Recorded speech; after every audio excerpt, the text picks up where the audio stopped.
ચીખલીના બલવાડા નજીક ડિવાઈડર કૂદી ટેમ્પો આવી જતા બસ સાથે અથડાયો. બસનો ચાલક અને કર્મચારીઓને ઈજા. નવસારીના ચીખલી નેશનલ હાઈવે પર આઈસર ટ્રક અને બસ વચ્ચે અકસ્માત થયો હતો. ડિવાઈડર કૂદી ટેમ્પો વાપી તરફ જતી બસ સાથે અથડાયો હતો, જેમાં બસના ચાલક અને કર્મચારીઓને ઈજા પહોંચી હતી, જેથી તેઓને સારવાર અર્થે ખાનગી હોસ્પિટલમાં ખસેડવામાં આવ્યા છે. અકસ્માતને લઈ ચીખલી પોલીસે તપાસ શરૂ કરી છે.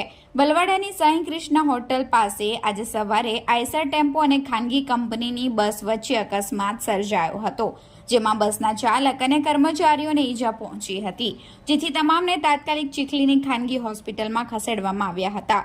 2 થી 3 લોકોને માથામાં ગંભીર ઈજાઓ પહોંચી હતી. જો કે અકસ્માતમાં કોઈ જાનહાનિ થઈ નથી. ઘટનાની જાણ થતાં ચીખલી પોલીસ ઘટના સ્થળે પહોંચી હતી. અકસ્માતને પગલે હાઈવે પર ટ્રાફિક જામ થતાં પોલીસે ટ્રાફિક ખુલ્લો કરાવ્યો હતો.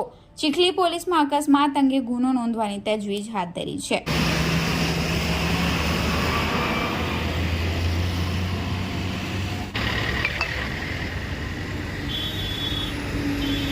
एक मिनट